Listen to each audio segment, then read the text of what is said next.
Good morning, everybody. Good morning, everybody. Thank you. Good morning. We're going to go ahead and get started. We've got some folks still filtering in, but we've got a full program, and we definitely want to make sure to allow as much time. We've got a great panel put together. Welcome to the Georgia CCIM chapter meeting. My name is Jeff Pollock. I'm the current president, and glad to have you all here. We'd like to thank our annual sponsors. We've got a great group. Marcus and Millichap is our platinum sponsor. Ackerman and Company is our gold sponsor. Standard Landscape, the Simpson Company, First Colony Financial Corporation, Adams Commercial Realtors, Strategic 1031 Exchange Advisors, Wells Fargo, Excelligent, Bank of North Georgia, Anderson Tate Carr, and Brand Properties. So thank you all for your support. Please, as you have needs, these folks can help you with. Take advantage of them. They make these breakfasts possible and all the other great programming we do all year long. It's been a busy month for the chapter. We've got a lot of good stuff going on. Give you kind of a quick update. On April 10th, Bill Adams, who's here, went with the joint IRM and CCIM meeting to Washington, D.C., and he met with Representative John Lewis and Hank Johnson, and also representatives from Senators Isaacson and Chambliss's office, communicating the kind of needs of nationally and local. And if you get a chance to talk to Bill after, he can give you kind of an update on some of the things that they discussed. We also are pleased to announce we have 9 new members of the CCIM Institute, new designees, passed the test in Chicago last week. We had a group of 3 or 4 folks from the chapter there to greet them, had dinner together, and as well represent our interest on the national level. As a chapter, for those of you that don't know, the National Institute has a kind of curriculum guideline that governs chapter activities and things like that, and there's probably a 15-page checklist of different things that you can do to earn what's called the President's Cup. And this chapter has a long history of achieving that, and pleased to report that we did, in fact, earn the President's Cup this past year, so congratulations to everyone. Very good. Bill Butler, our last year's president, could take credit for that, and hopefully next year we'll get it again under our leadership. I'd like to recognize our newest designees, so if you're here, please stand. I'll read everybody's name, and we can applaud them at the end. Ann Von Martin with Regions Financial, Ashley Goodrow, Brian Hughes, George Knight, Jason Holland, Jim Eshelman, Corey Jones, Ryan Bowie, and Ryan Denbo. If you all are here, please stand and be recognized. Got some shiny new pins. Shiny new pins. Congratulations. Also pleased to announce that the local chapter has awarded a number of scholarships for our courses. For those of you that don't know, the chapter does offer scholarships, and it's a great way to help get people over the hump if cost is a prohibitor for taking the classes. So please stand when you're recognized.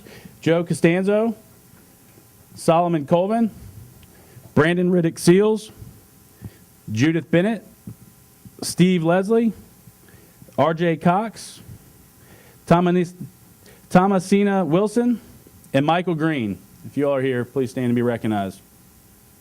Congratulations. We had a number of great applicants, and unfortunately we're not able to accommodate them all, but these folks are clearly rock stars, either rising stars or existing rock stars that are just looking to refresh their skills. So good luck with the courses, and soon enough you'll have your pin as well. A couple other announcements. Tomorrow, if you don't have plans for the weekend, you can head to Sandestin. There is a joint kind of regional meeting, CCIM at the beach. So if you want to do some networking and some relaxing at the same time, we can give you some more information on that. We are hosting a second class of the year, CI 102, May 13th through the 16th at the Atlanta Realtor Center. The local chapter sponsors those classes and puts those on. They do financially benefit the chapter when we fill them, so if you have anyone in your office that's looking to take classes, please encourage them to sign up for that. On May 17th, the North Alabama Commercial Market Symposium will be held. The Alabama chapter is sponsoring that. If you'd like more information or if you work regionally, let us know. And our next chapter meeting will be in May on the 23rd, and the topic will be Metro Atlanta redevelopment projects. So with that, I'm going to turn it over to Alon, who's going to lead the program. Thank you all for coming. Good morning, everyone. So I've been doing this distressed assets panel. This is my 4th year. And in our first year, I don't know if you all remember, we were in another location because this location was being used. And the only panelist to show up was Matt Stewart. And my feeling is that he's probably at that location right now because that's where he went before. And he's not here. So somebody did, the second panelist did show up from SunTrust and asked this audience if they knew what a cap rate was, which went over like a lead balloon, you know. So, but anyway, I'll tell you, I think we have 2 outstanding panelists without Matt, and perhaps Matt will show up late. So I just was going to let you know that I recently returned to my homeland for my cousin's wedding. I was there almost a month, which is in South Africa, and they have a different idea of distressed assets, right? If you think our assets are distressed, imagine you're an owner of an office building and a group of Nigerians have taken over your building. And the only way to get it back is to hire mercenaries to fight them out of there. I'm not kidding. And it's a constant battle to keep that kind of activity. That's a distressed asset, right? Right. That's hold on a second, my notes are over there. Okay, so let me start by saying that we really have some very, very good panelists today, and I'll introduce them, and I'll let them introduce themselves as well. And where is John? Oh, there's John. So at the last minute, whenever I need a panelist, I call John Johnson, and he's like, well, who do you want? You know, do you want Shaquille O'Neal, or do you want this, or do you want that? He just lays it on a platter for me. So let me start with Jay. Jay Bice is with Colony Capital.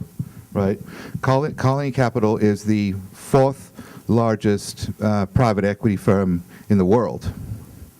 They purchased $7 billion from the FDIC in structured sales, and they recently purchased 9,000 homes for rental across the country. Right, and Jay is responsible, managing director and portfolio manager of the Southeastern Regional Office. Right.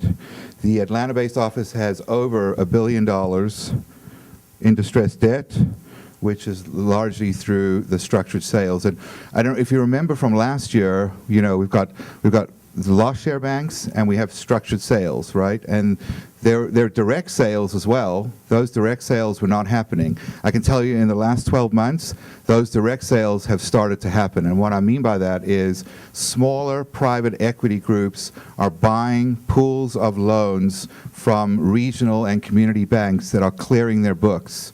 For example, there's a group out of California called Sabal. They bought $100 million from Regions Bank, and also close to $100 million from, what's that? Yeah, from BB&T, okay? What product type do you think it is? Come on, this audience is like a 6th grade class. Spit it out. What property types do you think it is? Land. 60% of it's land, right?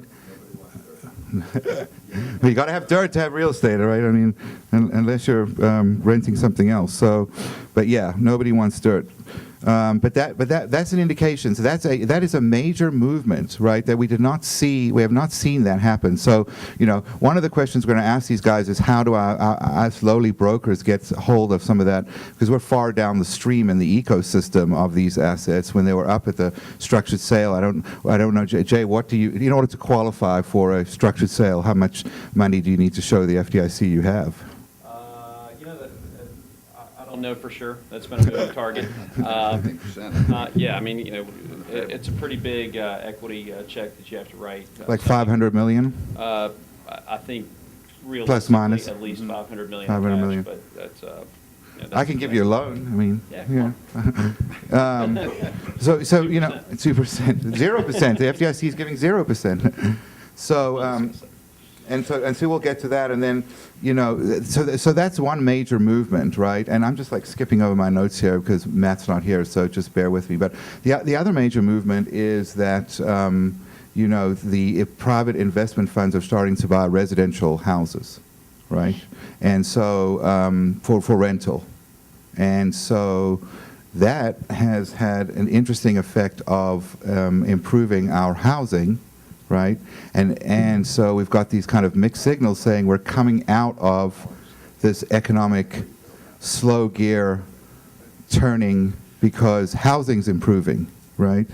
Which is just a complete like anomaly to me. So the last few recessions we've been, housing has led us out of them, but housing what's got us in trouble in this recession. So how is it that it's leading us out now, right? So if you kind of look at really what's going on is we still don't have growth, employment, and revenue growth, and without those things we'll still be in sort of slow gear, right? And so we still have 3 million fewer jobs than before the recession. We have an enormous amount of maturing debt in CMBS. I don't even understand CMBS anymore. I mean, I thought I understood it. Then you start talking to those attorneys, and you're like, it's like they're speaking Japanese, There's been marginal rent growth. There has been some rent growth. I mean, we've seen some absorption in multifamily, especially in multifamily. We've seen rent growth, and in lodging. Other than that, though, everything else is pretty soft, And you have to look at the housing reports in sort of comparison to, what came before, which was like an absolute, just disaster. Right, so anything's going to look good after that, right? So those are kind of the negatives, and then the positives are, the stock market's doing very well. I don't really know why, but it is, right? And we have seen some absorption. The volume of distressed assets is we're going through these distressed assets much faster pace than we were before. We've doubled the amount of distressed assets that they're going through in Atlanta. We've doubled it. Right, so they're starting to go through these assets much quicker, and as I said, the regional banks seem to be clearing their books of some of the stuff that they want to get rid of. So it was Sabal bought a $96 million portfolio from Bank in the West, $69 million from BB&T, $121 million from Regions Bank, and then a handful of assets from CW Capital, which is one of the 3 CMBS servicers. And this is something I did not know, but that 80% of the CMBS debt, right, which they've got through about half of it, is managed by 3 servicers. That's it. L&R, CW Capital, and C3. They control all of it. And they in the last few years, they've been changing people within their companies, and the junior bondholders and senior bondholders, they're all running around trying to get through these assets as quickly as possible because they don't want to be left on the hook, right? So the other fellow we have with us today is George Platt, who was formerly with Community and Southern, which purchased 7 banks. Is that right? 7 banks?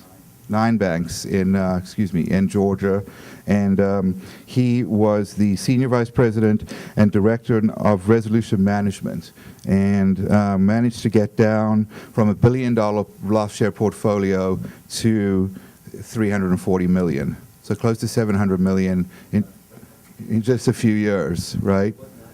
So he is, or don't work with the FDIC. That's what I think. He is the subject matter expert on FDIC and loss share for us. So I'll let you guys. If I didn't say any, if there's something else you want to add about your positions, please do. And then I'm going to let George take us through loss share. And then Jay will take us through the structured sales, and if Matt gets here, he'll take us through the direct sales. Okay? So go ahead.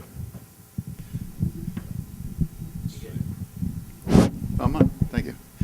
The quick down and dirty on loss share basically is, the bank fails, the FDIC says, hey, we need somebody to buy this place, and you buy at a discount, and you take the portfolio, and you take the good assets and put them in the good bank, and take the bad assets and work those as quickly as you can.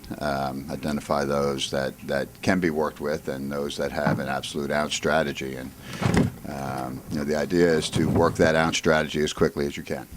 you know. So what we did was we bought, in 8 months, 5 failed banks and hit our 3-year plan. So we ended up having a startup bank in January of 10, and in September of 10, we were a $3 billion bank. $1 billion of that was in special assets to get worked. So, you know, so you have to work those portfolios. You have to evaluate them. You have to make sure you have. What you'll find out in this type of environment is many times the collateral that you think you've bid on or that you think you have is not what you have. So, you know, the first thing is to run title and get your hands wrapped around what it is you actually have, who is your borrower, and make a first contact. And then obviously it's a workout file from there. So that's kind of just in a nutshell kind of how it progresses and how you prep the working of those loan files. So, and then it comes to, you know, if you're foreclosing, you're going to foreclose and you're going to liquidate that property and sell it to the market. So, yeah, anybody have questions?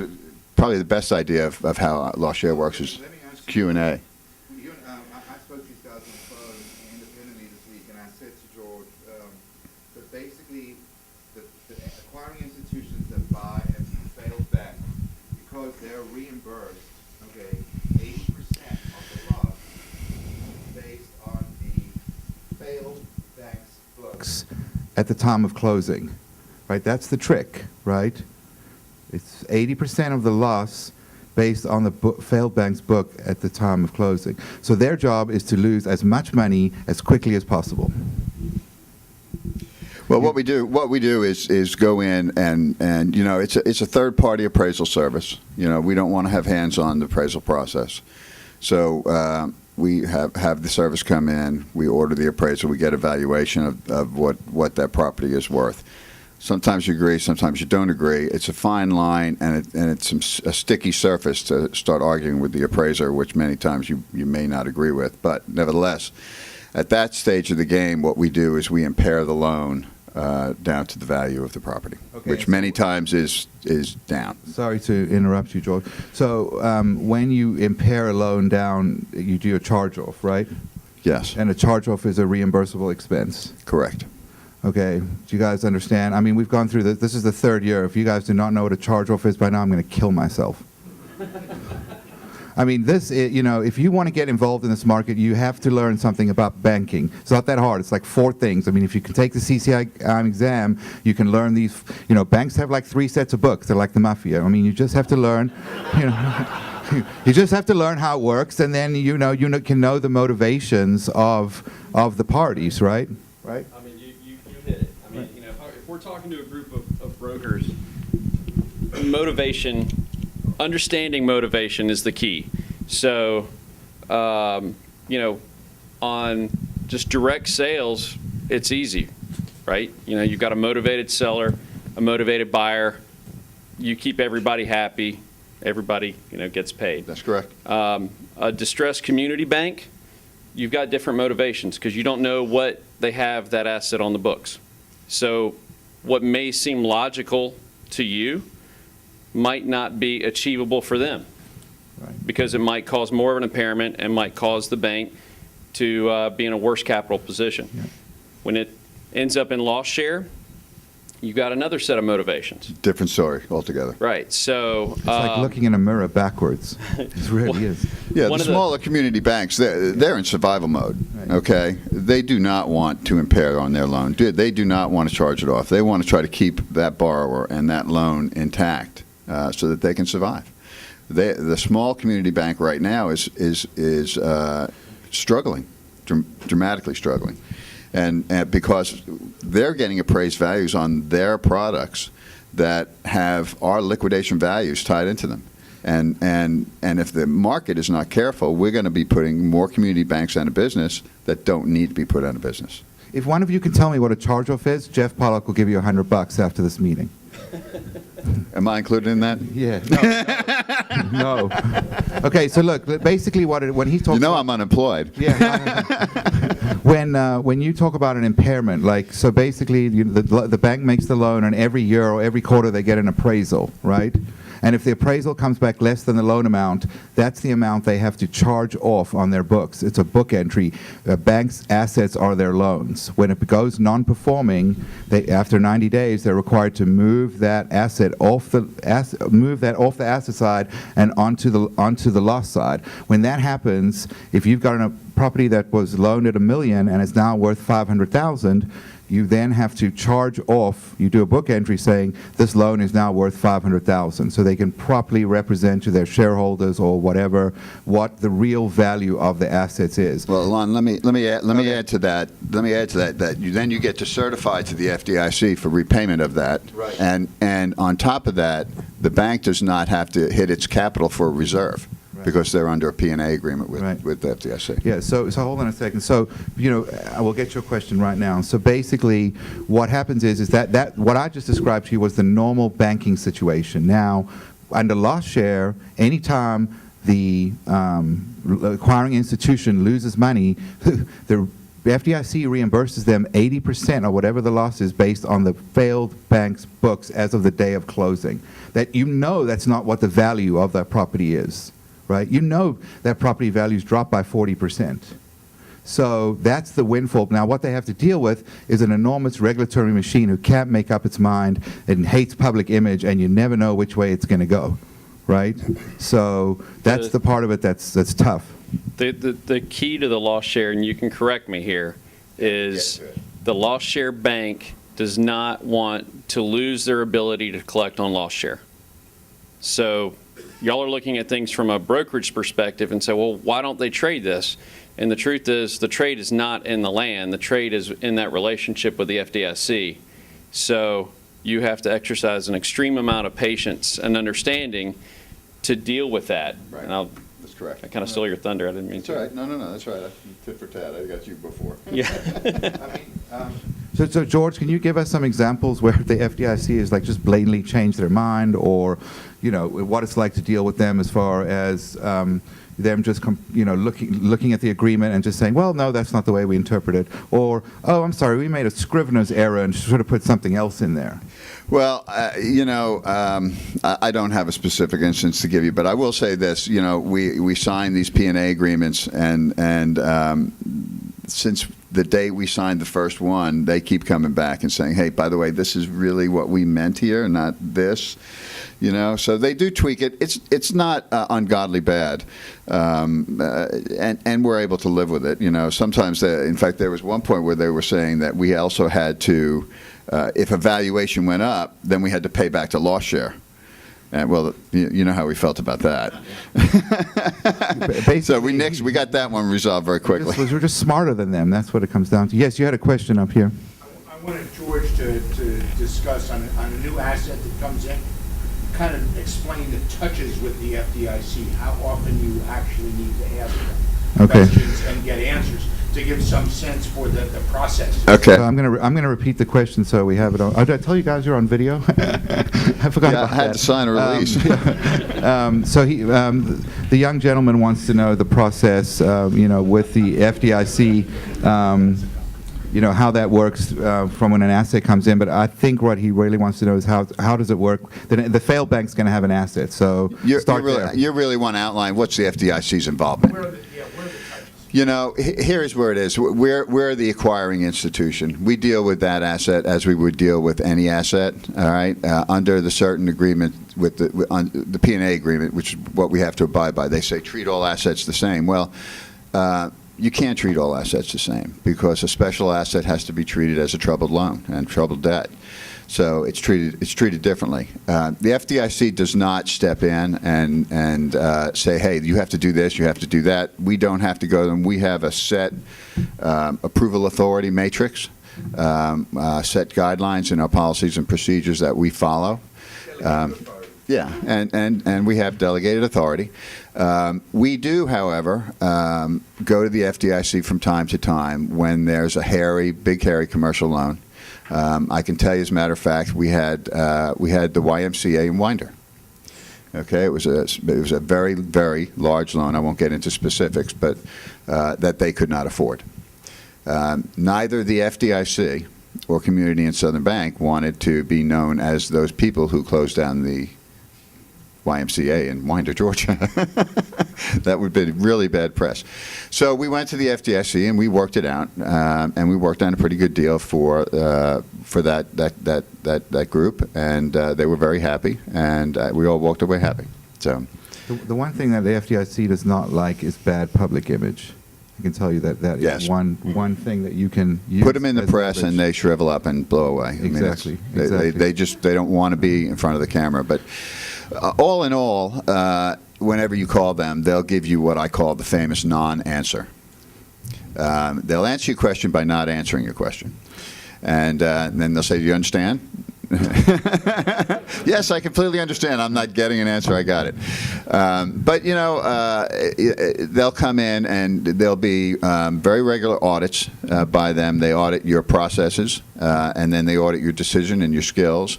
And I would be happy to say, even though I'm not employed with Community and Southern Bank, that those guys are hitting it on all 8 cylinders.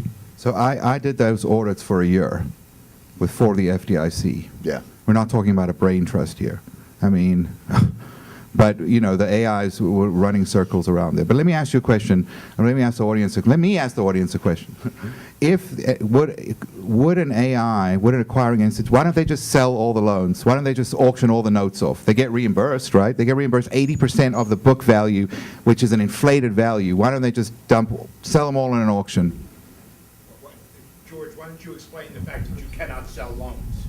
You cannot sell properties at auction. According to the FDIC, it's not Either way. fair to the consumer. Okay, it's just not fair to the consumer. But I will tell you this.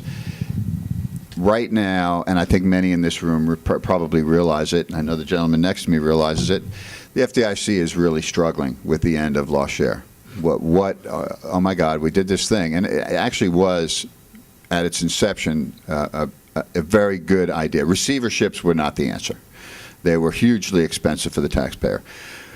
So P&A came around, the purchase and assumption agreement came around, and that was a good, but they hadn't thought it all the way through because they neglected to plug in the fact that you had to have bulk note sales to investor market, because the investor market is what's going to get us out of this mousetrap. Right. It is so plain that it's just not even funny. So they'll get it eventually. Last year, we talked about the receiverships. You remember when they shut down like 170 banks in Georgia in 2009 and 2010, mostly 2009, right? Well, the FDIC didn't like that because it affected their public image. They didn't like shutting down banks. So what they do is they use this loss share. I think, George, that I would argue that loss share was much more expensive in the long run than the receiverships were. I don't think so. You don't think so? No, we were both. They didn't have the money to close the banks down. That's right. They have a set amount of money, and they literally didn't have the money to They shut them still don't have the They money. didn't. They spent a lot of money on a lot of infrastructure doing that, where we were more organized. Right. Yes, I had a question back here. Who is that? I can't see them. Yes. The RTC worked very well back in the early 90s, but how would an investor wanting to buy some of these distressed assets at a good price, how would they go about working with these banks? Good question. So I think the question was a good one, and it's how does the investor go about getting their hands on good deals from these banks? I'll let you. Well, right now they don't. Like I said, the FDIC is struggling with this. Look, the guys at the FDIC, they're good guys. I've worked with a lot of fellows that have a lot of common sense. It's a bureaucracy, okay? So they don't make decisions quickly. And they're split in 2 camps right now. There's been a change on high, and they're split in 2 camps, and we'll just have to wait and see how it falls on which side. But they've clearly got to see that the investor market's the only market that's going to pull this out and even out this market. And I'll tell you, quite frankly, which most of you may not want to hear, but we're going to hit another downturn in the market. And those of you who don't understand that better get in front of it, because it's coming. It's going to drop again. You know, under the George, under the loss share agreements, it says that in the 4th and 5th year that the AIs can start selling the notes in bulk, that they can start auctioning them off with the FDIC's consent. Is the FDIC giving consent for them to do that? That is written in it. You have to have their approval, and they're not talking about massive blanket sales. You know, it's starting off now with, all right, well, if you got a couple of one-off sales, bring them to us and we'll look at them. It has to go through an approval process there. And I've been out of the game a little bit. That's an oxymoron, by the way. Huh? That's an oxymoron. But as at last I knew, they had not approved any. Okay. So, Jay, why don't you run us through structured sales and how the brokers can get up the food chain if they can, and maybe direct sales too, since Matt's not here. Sure. Okay, so the structured sale process on the surface seems very similar to the loss share process, but when you really look under the hood, it's the complete opposite. And the reason is motivations, and the reason is who holds the money. In a loss share bank, you know, essentially the FDIC, you know, has a lot of power over the loss share bank because of the ongoing agreement. In a structured sale, the FDIC contributes the loans to an LLC that is managed by someone like us. And we have partial ownership of that LLC along with the actual FDIC. So while we don't directly own the loans, we are the managing partner, and the FDIC is in a role of essentially audit. So, you know, we're in a position to where we control everything that goes on. They're our partner, they're our friend, we have a great working relationship with them, but they're strictly in a review capacity, not in an approval capacity for us. So just to bring the audience up to speed, so basically you bid on a pool. In this case, they bought, you said $7 billion? Yeah, I think we're around between $6 and $7 billion. Initially, the pool started off north of $1 billion each. Okay, so tell our audience who will know what the terms of the financing was from the FDIC. And this is essentially no secret. You can read it on the FDIC website, but the FDIC offers financing for a large portion of the purchase. 50 to 70%. Yep. And, you know, we get 7-year, zero coupon debt at a very, Zero interest, that means. Yeah, zero interest. At a repayment rate that is very conservative. But rather than paying interest, right, you got to split it with, you got to split we the upside. split the ups. You split the upside, right. Right. So, you know, they get a portion of the profit that we make on these loans. So, you know, in a very big sense, that's expensive interest. That's true, but it is expensive. Oh, yeah. But, you know, my question, I guess, is that on that 7 years, are you under the same sort of time restraints that once loss share, it's a 5-year or 8-year, once that, is it 5 or 8 years, George? 5. Once that 5 years run out, everything that you have, every asset that bank has is no longer guaranteed under loss share. So the AI is stuck holding it. There's an 18-month period. Okay, you got a little grace period, right? Because they want also to get their money during that. Right, but basically the acquiring institutions are hiring people, hiring staff, moving as quickly as possible to get this done, whereas you guys kind of can pick and choose. Right. For the FDIC, the debt instrument is 7 years.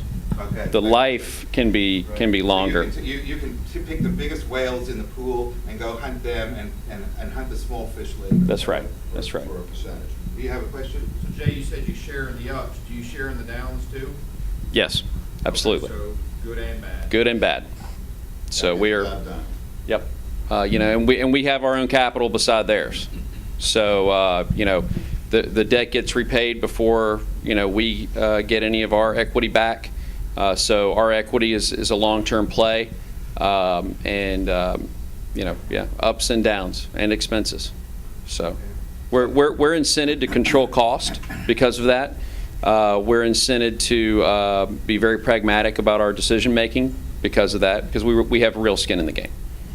But George, I don't think you would call the FDIC your partner under the purchase and assumption agreement, right? Or I mean, it would be very nice. Yeah, I would say that they were our partner. They'd be more of a silent partner. I mean, they don't take much involvement. We'll get what we call a congressional inquiry every once in a while on a borrower that hasn't paid for 6 months, that the cat died and it's at the vet and they had to pay their mortgage payment to fix the cat, and so all those certain things that are in that letter. Hey, I like cats. And we have to respond to that, and they're always on fire. But other than that, and the audit process, we don't really hear from the FDIC. They leave it to us to know what we're doing and work the portfolio. And just talking about skin in the game, the bank also has skin in the game as well on their 20%. But you know that the legal expenses and foreclosure expenses, et cetera, are reimbursed in the same manner at 80%. So I think that's part of what comes next. So yeah, the bank, they buy at a discount, but honestly, they're watching their piece of the pie real quick, because we don't want to go over that, because then we're not making money, we're losing money. So we watch that. We watch that spread pretty quickly, pretty closely. Yes, I'm sorry. There was somebody else with their hand up. So George, you touched on the fact that the FDIC's kind of split camps. Do you think the structured type of takedown is going to be what we're going to see here at the end because the FDIC is so overwhelmed? It may be a combination of things, but I believe that is going to be a primary portion of what's going to get us out of this. The investor market are the guys, they have the money. They can push this product to where it needs to go to get worked out. Yeah, I think it should be said too. Really, the primary means of disposition for the FDIC was loss share. So what didn't fall into loss share was taken in by the FDIC itself, and that is what ends up in the structured sale. So what Jay means by that is when they close a bank out, they carve out some of the very hairy assets that the acquiring institution doesn't want, and they aggregate them over time. Right, and I think they're on their 5th or 6th structured sale. And Alon, I would say that most of those assets that they carve out have fraudulent activity. Yeah. Yes, there's investigations being done, etc. No, not that the investors buy, that the FDIC carves out at the beginning of the loss share. Yeah. If they feel that there's fraud within the financial institution that's failed, they will carve out those loans that they believe have been engaged in that activity. The way that works is the FDIC comes in with investigation teams immediately. Right. They identify loans that they want to keep looking at. It might be fraudulent, might not. Normally it's not. Or, it could be simply they're just going after the D&O claim. Yeah. So a certain portion the FDIC wants to keep for their strategic benefit, that ends up coming out through our pipeline. But in the beginning, in 08, 09, the loss share concept wasn't fully ready to go, and there weren't a lot of banks that were ready to execute on that. I mean, the floodgates started to open when BB&T did Colonial. Absolutely. They were creating, and they're still morphing loss share as they go. So they're figuring it out as they go. The first $40 billion or so worth of assets in bank closures went to the FDIC.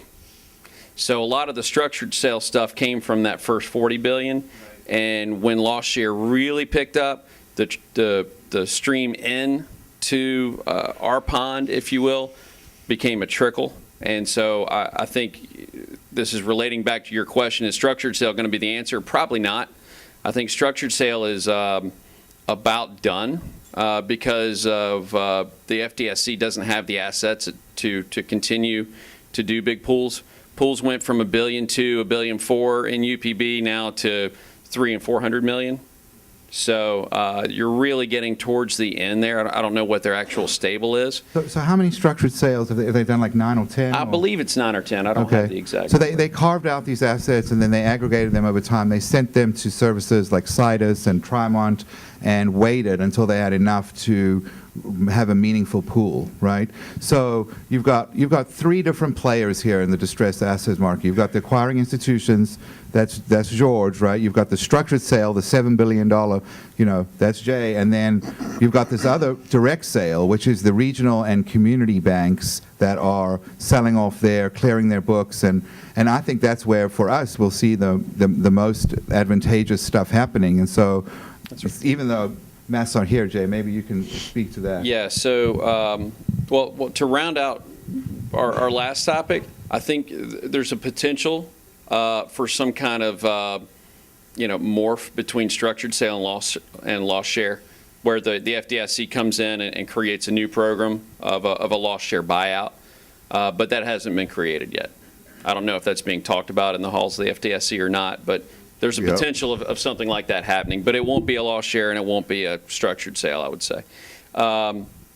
So to the direct sale question, the opportunity for brokers in direct sale is really this. Banks that are appropriately taking charge off, and I say appropriately because I'm not sure any of them do it totally the way they're supposed to, because a lot more bank failures would be happening. But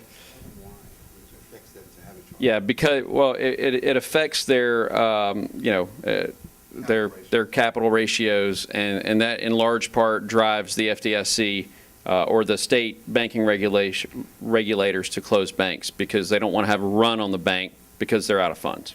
Remember, extend and pretend. That's what that is. Right. But we're entering a market now where real estate values are recovering. So we're going to start to see the actual value of the underlying collateral meet or exceed what the banks actually have that loan on their books for.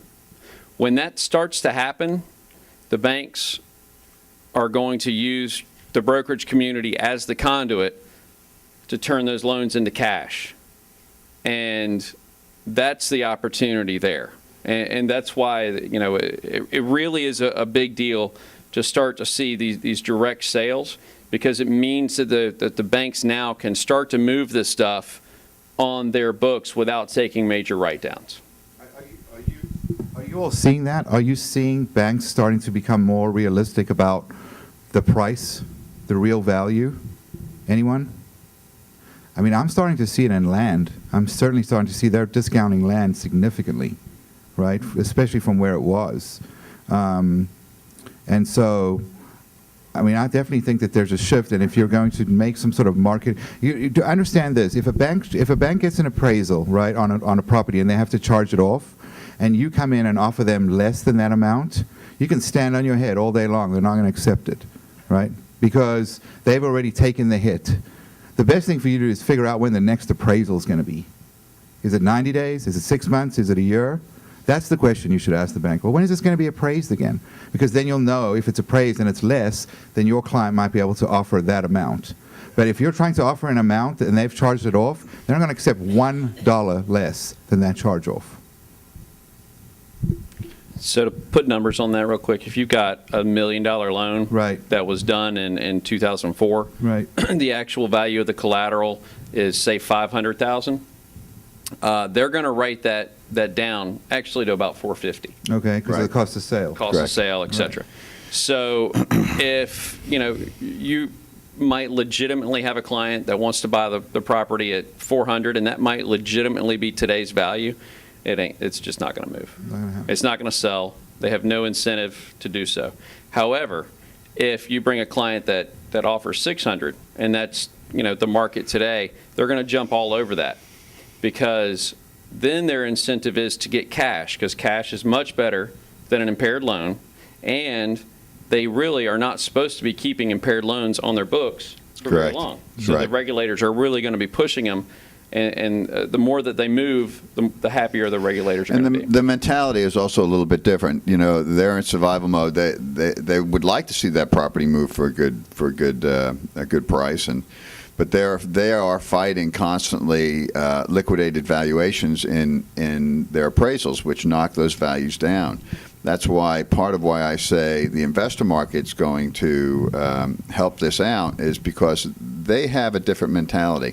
They have we're going to sit on this longer term mentality. We're going to see the market come back. We're going to take advantage of what we see as the future value of this property.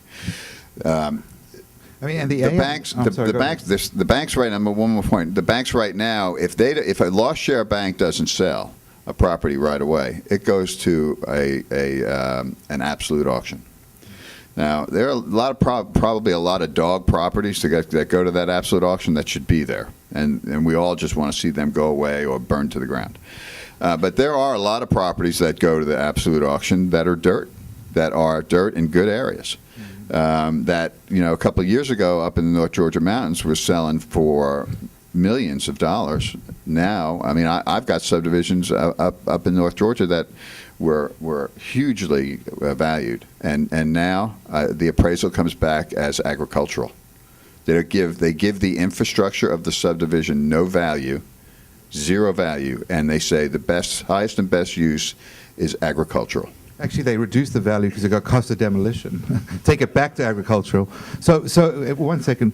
So the thing is that an AI acquiring institution, even if the bank is not on life support, they also may have a problem with one taking less than the appraisal, because then they've got to justify it to the FDIC why they took less than the appraisal amount. You can take less than the appraised value. I'll sit here and tell you that we can.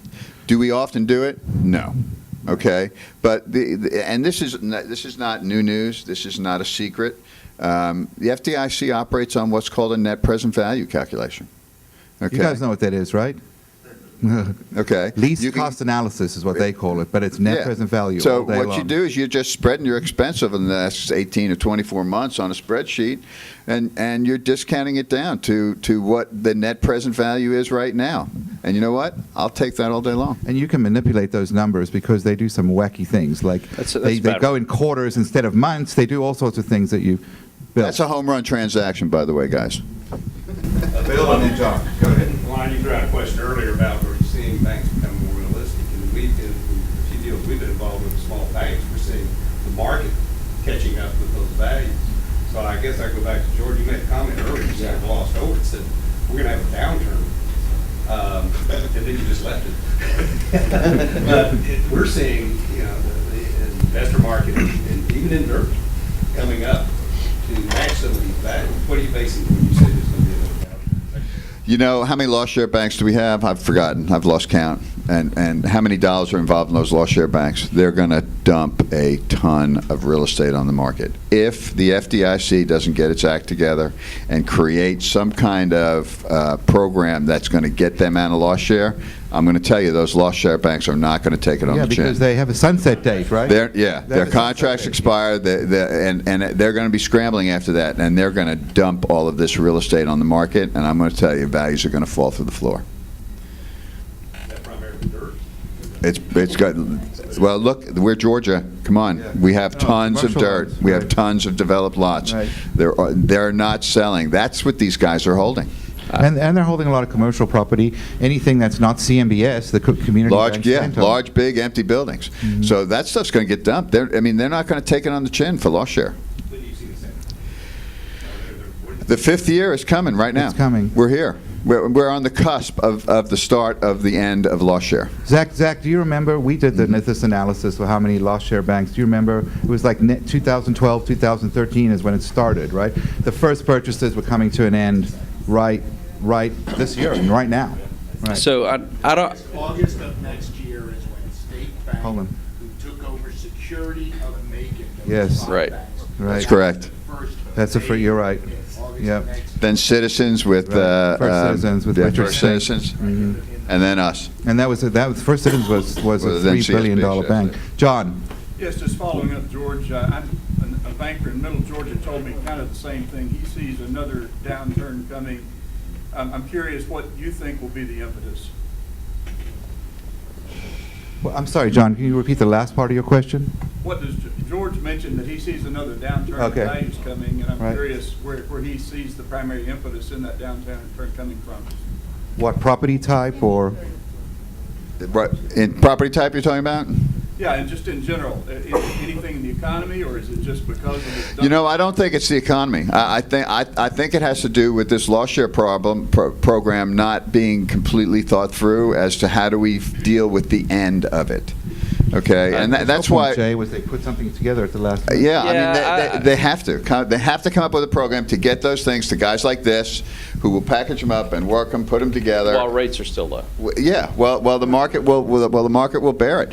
And I'll tell you, quite frankly, if they don't do it quickly, then what's going to happen is that they're going to start dumping, and then we're going to see another big tranche of small community banks that shouldn't have to fail. Failing because they got to reserve too much capital because of the lousy appraisals they're getting. And it's as clear as a bell to me, and it should be as clear as a bell to everybody out there in the marketplace right now.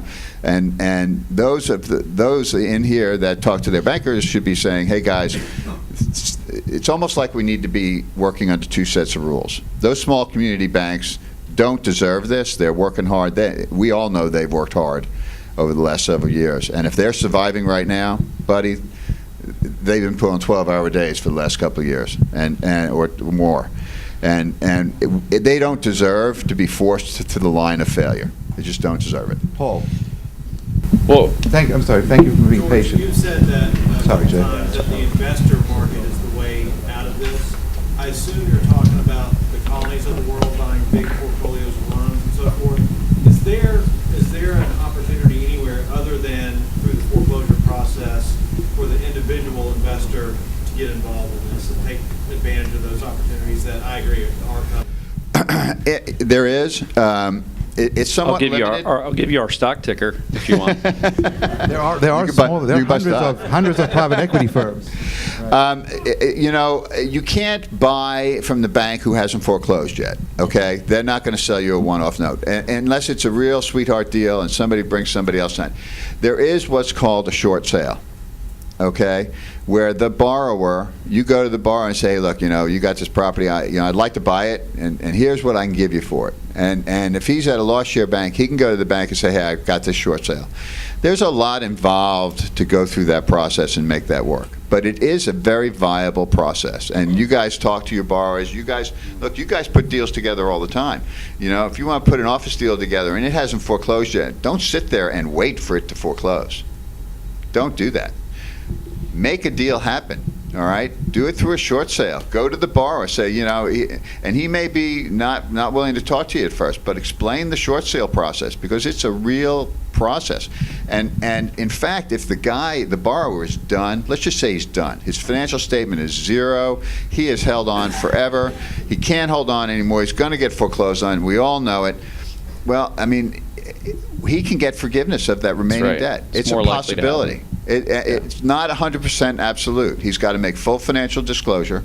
He's got to put his life on the line. But he could walk away from that short sale, that remaining debt that's stuck out there. But you got to go down the road. Otherwise, it won't happen. Do any of our new CCIMs see a certain pitfall with the forgiveness of debt?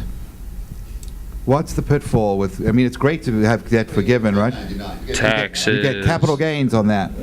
Right, so you lose money, and then they kick you when you're down. It's like, right? Well, you know, it's easy to say that on the surface, but normally, you know, if it's a short sale, taxes normally are not a big issue because you've got the capital loss to go along with it. That's true. That's true. Where taxes really are a big problem is for people to refi. Right. And you know, so you're keeping the asset, but getting debt forgiveness. I got you. There's no offsetting transaction. Okay, A so good tax attorney we can figure that out. we don't have a lot of time left, and we have to get out. Apparently, we're getting kicked out of this room. Although I'm going to wait until 8:59, so I can either continue with questions, or I was going to ask Jay some questions, or just in regard to the residential strategy, because the private investment firms are buying up foreclosures like crazy. Right?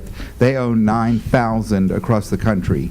And, you know, the two questions I had for him on the phone were, you know, what's the exit strategy, and how do you have maintenance over so many roofs in such a large area? So he can answer those questions, or you can ask your questions. You tell me.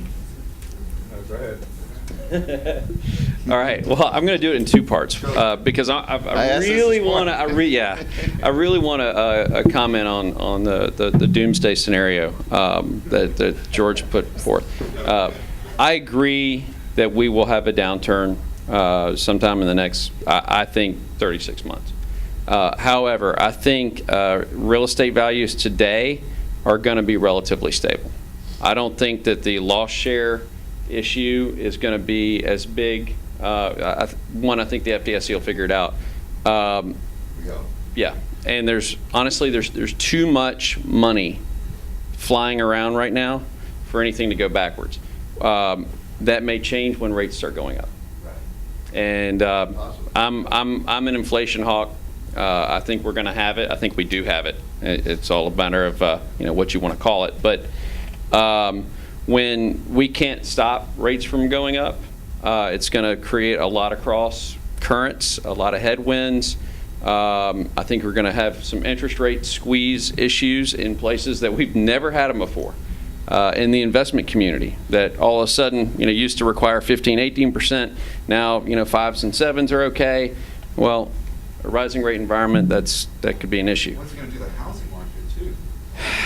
Yeah, I think the housing market is going to have trouble, but I really think that we probably have 10 to 15% appreciation in the tank before anything thinks about coming backwards, and I think values generally will hold, and we're not going to return to the bottom. Well, I hope you're right.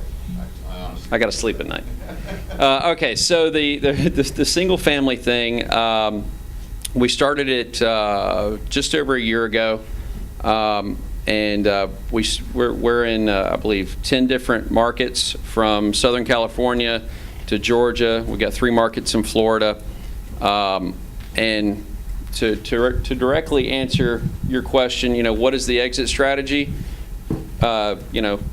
If I knew if I told you, I'd have to kill you. But no, we're a long-term player. We're not looking for a flip. So we are either going to hold ourselves. We've got $2.2 billion in cash that we're allocating to this, and that's no secret. Our chairman's been on CNBC talking about it. We've spent just over half. We're going to keep buying. And if even if housing prices were to fall, that's fine. You're buying to rent, right? We are buying to rent and hold. We think it's a permanent market segment. It's a new asset class, much like when the apartment REITs were formed 20, 25 years ago. We think we're at the fledgling, the beginnings of this asset class. So we're the second largest buyer. Blackstone's the first. We have many ways to exit. I'm not going to talk about all of them, but we like it as a long-term, 7, 10 plus year play, maybe indefinite. So we're building out a full company to run it for good. Okay, I'm sorry, we'll have to end this meeting now. I'm going to get evicted. So, can you answer more questions right Sure. outside? Okay, I'm sorry to end it so abruptly. Thank you very much for coming.